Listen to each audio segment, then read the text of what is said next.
বিসমিল্লাহির রহমানির রহিম। তোমাদের সবাইকে প্রীতি ও শুভেচ্ছা জানিয়ে আজকের ক্লাস শুরু করছি। আজকে অনুশীলনী 10B থেকে কতগুলো অঙ্ক তোমাদেরকে করে দেব। এই অঙ্কগুলোকে বলা হয় যে স্ট্যান্ডার্ড ইন্টিগ্রালস, অর্থাৎ কতগুলো আদর্শ যোগজীকরণ বা যোগজ নির্ণয়। শুরুতেই আমি যেটি নিয়েছি সেটি হলো, দেখো, ইন্টিগ্রেশন 1/a² + x² dx। এটি আমরা কিভাবে ইন্টিগ্রেশন করব? আমরা ধরব x = a tan θ। x = a tan θ হলে dx কত হয়? dx = a tan K differentiation করলে হয় sec² dθ। তাহলে এখানে আমি এই মানগুলো বসালে কি আসে আমাদের? 1/a² প্লাস x এর পরিবর্তে যদি আমি a tan θ বসাই তাহলে হয় a² tan² θ, আর dx এর পরিবর্তে লিখলাম a sec² dθ।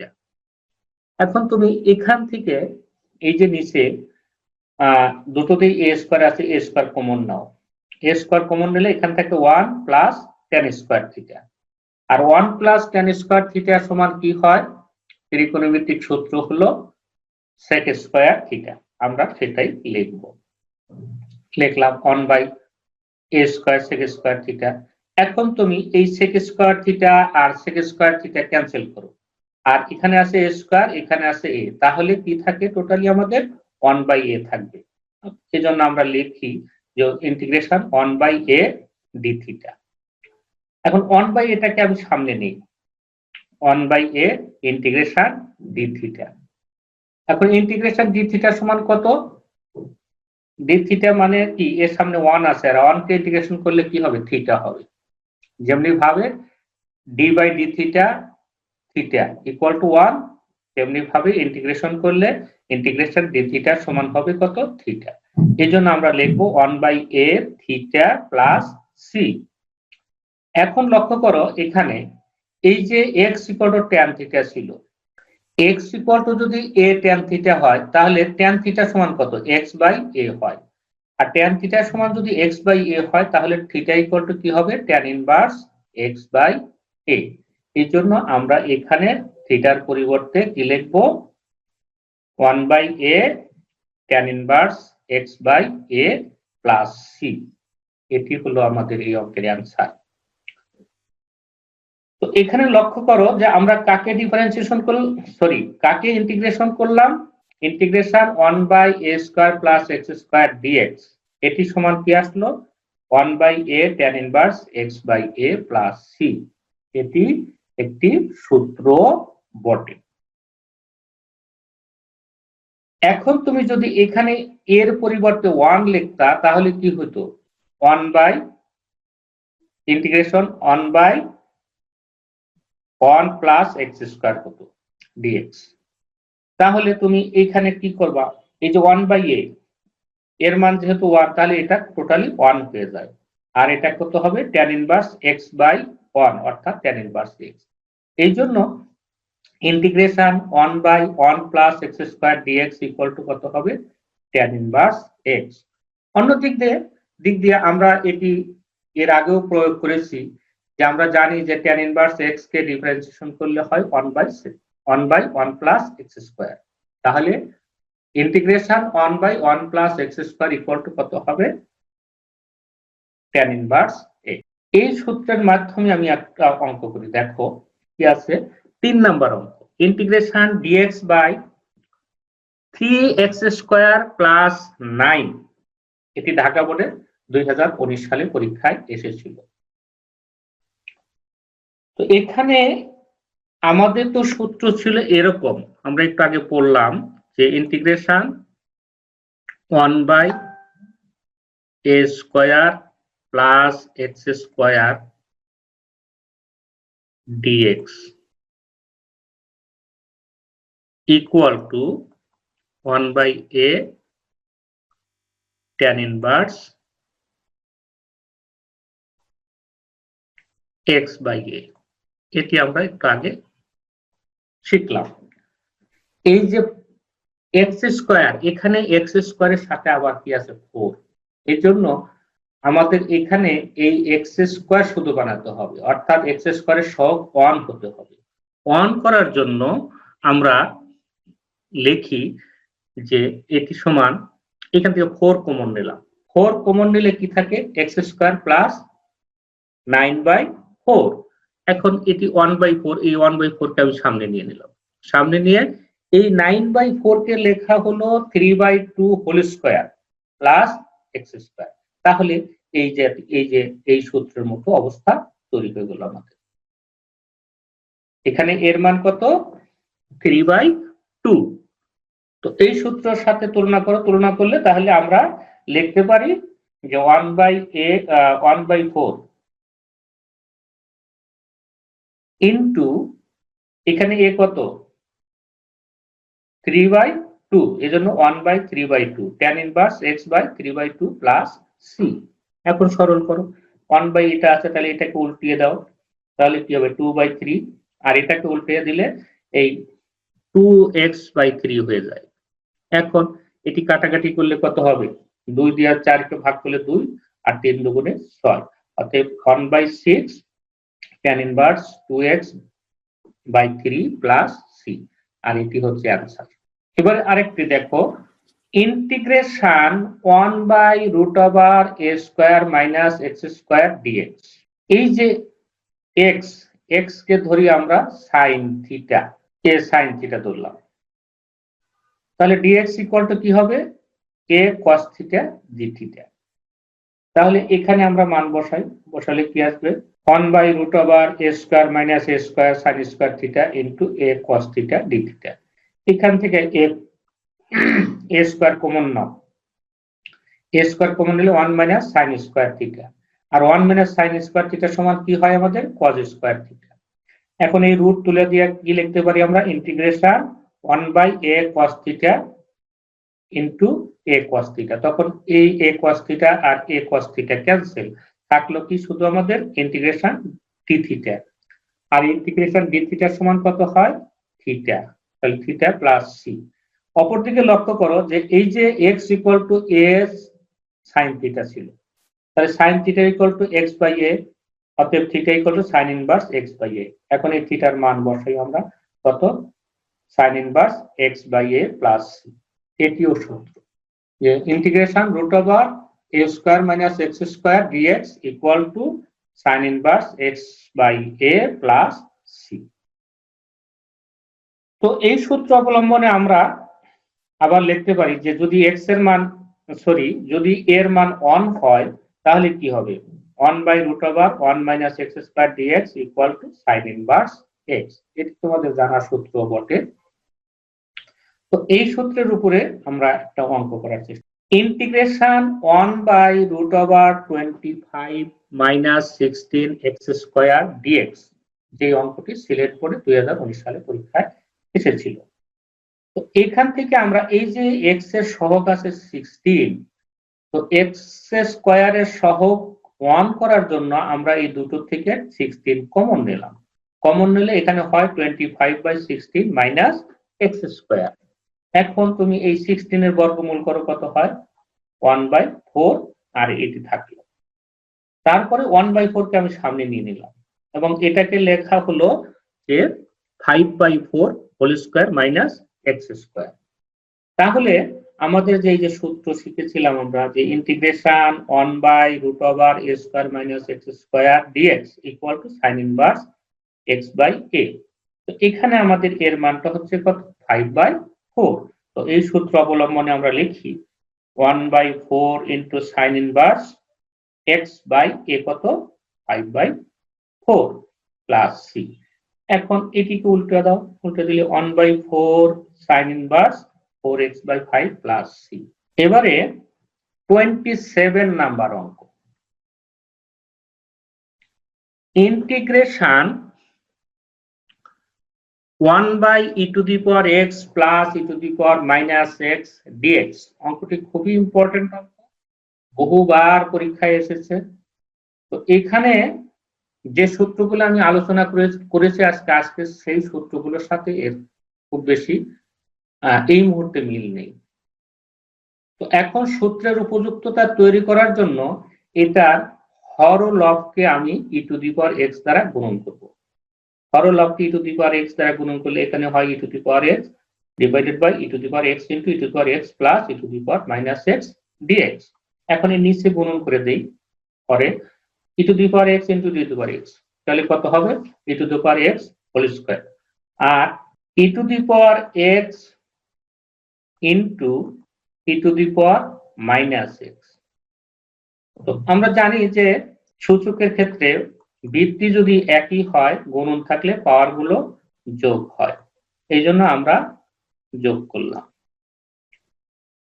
তখন দিস এক্স আর দিস মাইনাস এক্স ক্যান্সেল গিয়া হবে কি ই to the power 0, R e to the পাওয়ার 0 সমান কত 1, এই জন্য এখানে লেখা হয়েছে 1। এখন আমরা এই e to the power x সমান জেড ধরবো, e to the power x অর্থাৎ z equal to e to the power x, তাহলে ডিজেড ইকুয়াল টু কত হবে e to the power x dx. এখন এই e to the power x dx এর পরিবর্তে আমরা লিখবো ডিজেড বাই এটি হচ্ছে জেড স্কয়ার প্লাস 1, আর আমরা তো সূত্র জানি কি যে integration 1/1 plus x square dx equal to tan inverse x, তাহলে এটি আমাদের কি হবে tan inverse z plus c. এখন জেড এর মান বসাও কত, tan ইনভার্স জেড এর মান ছিল ই টু দি পাওয়ার এক্স, আর এটাই হচ্ছে আমাদের এই অঙ্কের অ্যান্সার। এখন তোমাদের এই যে প্রথম যে অঙ্কটা দেওয়া থাকলো সেখান থেকে আমাদের যে এই পর্যন্ত আসা, এটাই হচ্ছে আমাদের এই অঙ্কের মূল বিষয়। এটি যদি তুমি মনে রাখতে পারো আর এই টেকনিক গুলো যদি বোঝো তাহলেই অঙ্ক তোমাদের জন্য সহজ হবে। পরবর্তী অঙ্ক 33 number, integration d theta by 1 plus 3 cos square theta. আমি শুরুতেই বলেছি যে আজকে যে অঙ্কগুলো করাবো সেগুলো হচ্ছে স্পেশাল ইন্টিগ্রাল, অর্থাৎ কিছু বিশেষ ধরনের ইন্টিগ্রেশন। তো বিশেষ ধরনের ইন্টিগ্রেশন করার জন্য কিছু বিশেষত্ব তোমাদেরকে অবশ্যই থাকতে হবে। তার জন্য ইন্টিগ্রেশন সম্পর্কে একটু ভালো ধারণা এবং ডিফারেন্সিয়েশনের উপরে ভালো ধারণা অবশ্যই তোমাদেরকে থাকতে হবে। আর এই অঙ্কগুলা বহুবার পরীক্ষায় এসেছে বলেই তোমাদের সামনে আমি এগুলোকে তুলে ধরেছি। তো এখান থেকে আমরা কজ স্কয়ার থিটা কমন নিলাম, কমন নিলে কি থাকে, এখানে থাকে 1/cos স্কয়ার থিটা আর এখানে থাকে কত 3। ওকে, তোমরা জানো যে 1/cos স্কয়ার থিটা সমান কত,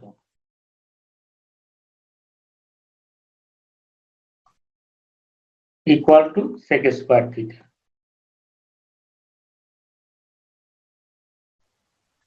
এই জন্য আমি এই যে এখানে 1/cos স্কয়ার থিটা আছে এটার পরিবর্তে লিখবো আমি integration sec square d theta, আর নিচে কি থাকলো 1/cos স্কয়ার থিটা প্লাস 3।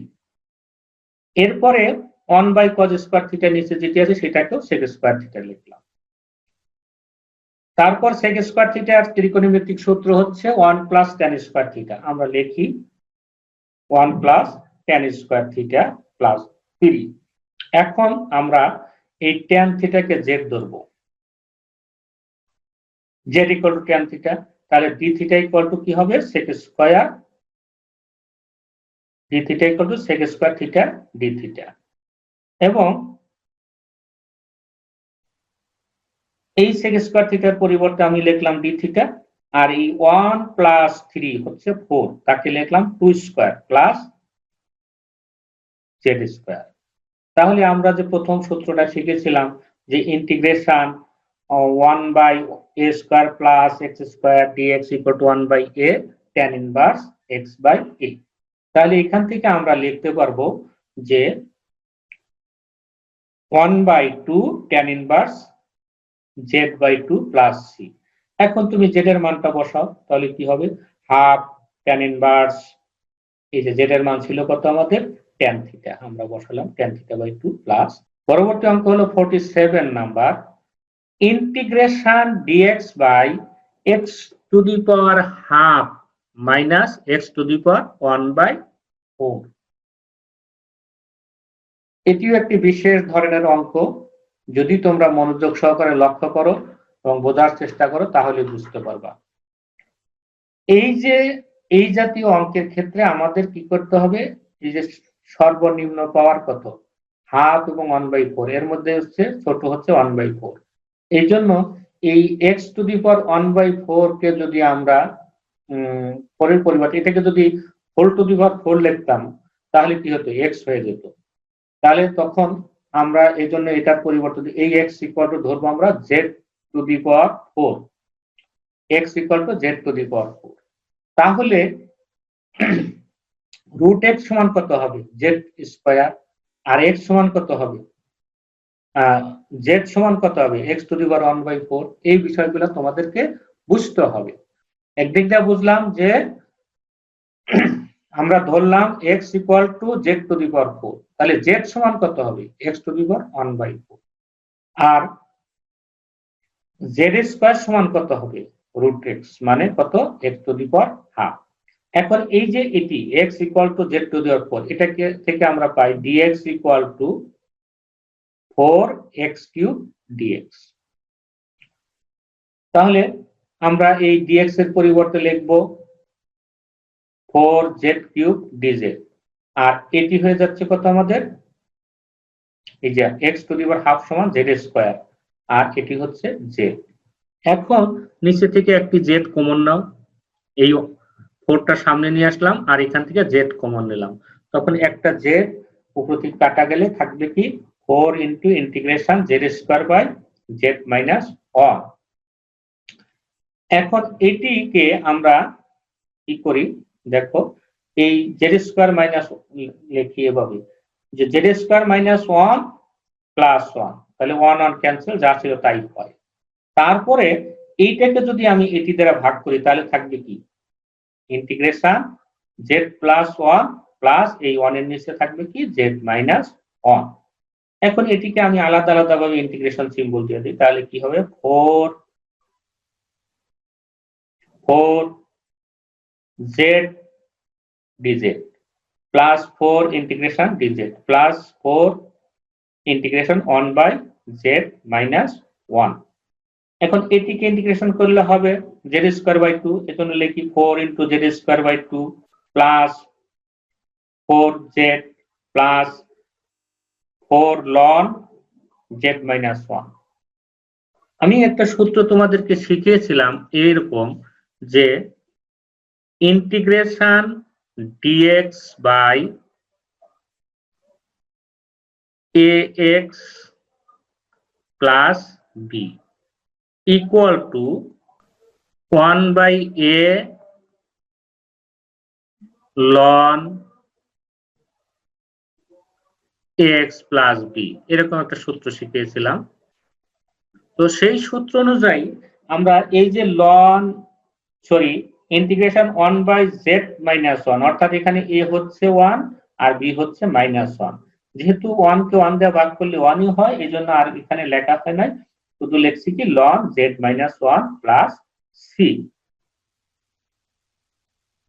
তো এখন z এর মান বসাও, z এর মান কত আমাদের, এই যে z স্কয়ার সমান কত হবে রুট এক্স, এই জন্য লিখি 4 আর 2 কাটা দিলে আমাদের হয় কি 2 রুট এক্স। তারপরে z সমান কত হবে, এটি যদি z টু দি পাওয়ার 4 সমান যদি x হয় তাহলে z সমান x to the power 1/4। x to the power 1/4 এটিকে আমরা লিখতে পারি 4th রুট x। এইটা সমান আবার যখন আমরা এই সূত্রটি নিয়ে আসি তখন তোমাদের নিশ্চয়ই মনে আছে যে এখানে পাওয়ার যত থাকে, এই যে এই সূত্রটা m root n x to the power n ধরো আমরা লিখলাম, তাহলে কত হবে x to the power m/n হয়। অর্থাৎ এখানে যা পাওয়ার আছে 1, এই 1 কে আমরা এই 4 দিয়ে ভাগ করব, x টু দি পাওয়ার 1/4। এই সূচকের কিছু বিশেষত্ব এখানে আছে, তোমাদের এগুলা সম্পর্কে ভালো ধারণা থাকতে হবে। আর এটি হচ্ছে আমাদের অ্যান্সার। আশা করি তোমরা অঙ্কটা বুঝতে পেরেছো। এরপরে 49 নাম্বার অঙ্ক, integration cos x by cos x plus sin x dx।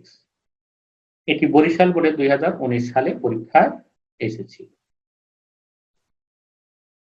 তো এটি আমরা কিভাবে করব, দেখো কিভাবে করি। আমরা এখান থেকে প্রথমে হাফ কমন নেব। হাফ কমন নিয়ে এখানে লিখবো cos x plus sin x plus cos x minus sin x। তাহলে কি হয়, এই sin x ক্যান্সেল যাবে, থাকে কত 2x 2 cos x। যেহেতু উপরে 2 cos x হয়ে যায়, এই জন্য আমরা যে হাফ কমন নিয়েছি।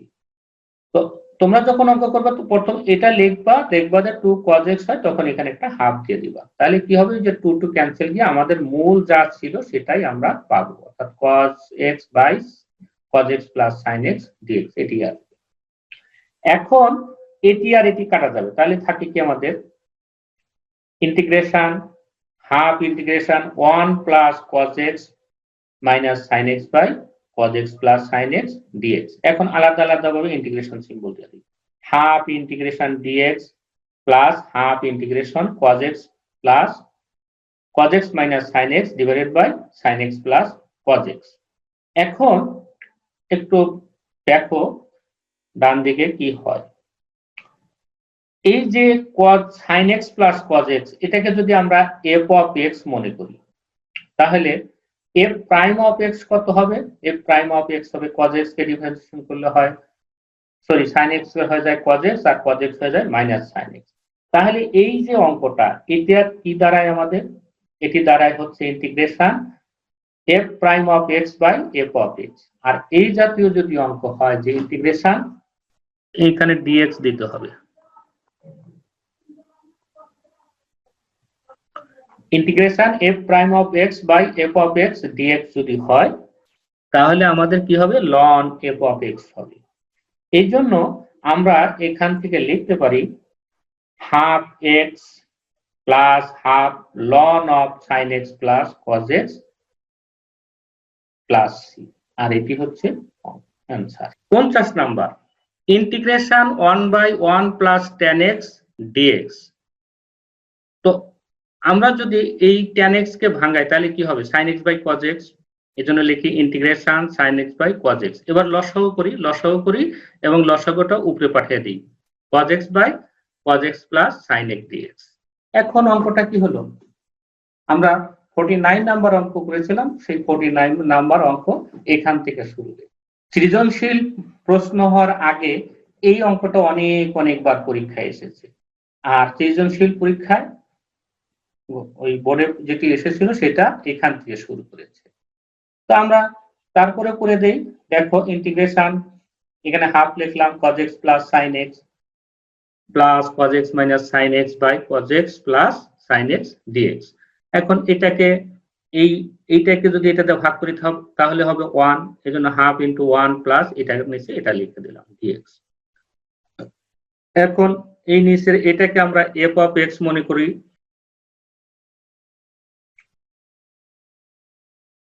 মনে করলাম f prime of x equal two এটা হলো। তারপরে সেই সূত্র ছিল কি, একই ভুলের পুনরাবৃত্তি, এখানে dx হবে, যে f integration f prime of x by f of x equal to ln modulus of f of x। তাহলে এটি সমান কত আসবে আমাদের, হাফ